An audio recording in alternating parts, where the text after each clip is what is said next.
You ask Tiger to solve. This deals with linear equations with one unknown.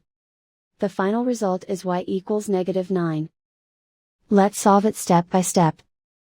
Simplify the expression. Expand the parentheses. Simplify the arithmetic. Group like terms. Combine like terms. Group all constants on the right side of the equation. Add 4 to both sides. Simplify the arithmetic.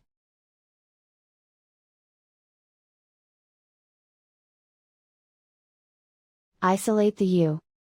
Divide both sides by -2. Cancel out the negatives. Simplify the fraction. Move the negative sign from the denominator to the numerator. Find the greatest common factor of the numerator and denominator. Factor out and cancel the greatest common factor. And so the final result is y equals -9.